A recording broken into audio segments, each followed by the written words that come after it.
தற்போது தமிழ் சினிமாவை பொறுத்த வரைக்கும் நிறைய காமெடி ஆக்டர்கள் அவ்வப்போது வந்து கொண்டுதான் இருக்காங்க. ஆனா அவங்கள சில பேர் வந்துட்டு கொஞ்ச நாள்லயே காணாம போயிடுவாங்க. சில பேர் தான் அவங்க பிடிச்ச இடத்துல ஒரு உடும்பு மாதிரி பிடிச்சிக்கிட்டு அப்படியே நின்றுவாங்க.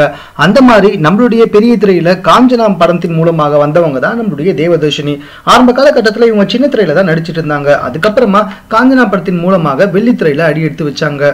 முதல் படமே வந்துட்டு இவங்களுக்கு காமெடியில ஒரு மிகப்பெரிய மைல்கல்லாக அமைந்தது. இதை தொடர்ந்து ஏகப்பட்ட படத்துல தற்போது காமெடி ரோல் பண்ணி அசத்தி வந்துட்டு இருக்காங்க.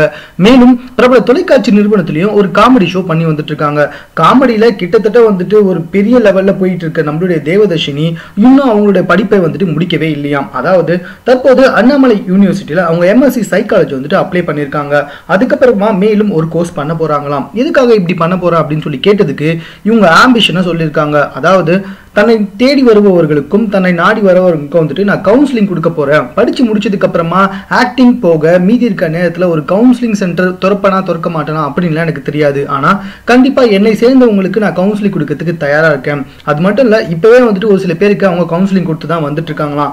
எம்எஸ்சி சைக்காலஜி முடிச்சதுக்கு அப்புறமா இவங்க பேசுறதை வச்சு பார்த்தா கண்டிப்பா ஒரு கவுன்சிலிங் சென்டர் ஓபன் பண்ணி பெரிய திரையிலும் சின்ன திரையிலும் இருக்கவங்களுக்கு கவுன்சிலிங் கொடுக்க போறாங்க அப்படின்றது ரொம்ப நல்லாவே தெரியுதுங்க. தற்போது சின்ன திரையில் நடித்து வந்துட்டு இருக்கவங்க வாய்ப்பு இல்லாமல் தற்கொலை செய்து கொண்டு வருவது வாடிக்கையாகிட்டே வந்துட்டு இருக்கு.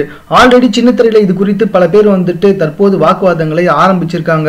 இப்படிப்பட்ட இந்த சூழ்நிலையில இவங்க ஒரு கவுன்சிலிங் சென்டர் ஆரம்பிச்சு பல பேருக்கு வந்துட்டு கவுன்சிலிங் கொடுத்தா அது ரொம்பவே நல்ல விஷயம் தான் அப்படின்னு சின்ன திரையில இருக்க எல்லாமே பேசி வந்துட்டு இருக்காங்கன்னா பாத்துக்கோங்க. மேலும் மீதி போன்ற செய்திகளை எப்படின்னு கூட தெரிந்து கொள்வதற்கு எங்களோட சேனலை சப்ஸ்கிரைப் பண்ணுங்க. இந்த வீடியோ பிடிச்சிருந்தா லைக் பண்ணுங்க. உங்க கமெண்ட் எதுவும் வந்தாலும் ஓகே, எங்க கூட ஷேர் பண்ணிக்கோங்க. தேங்க்யூ.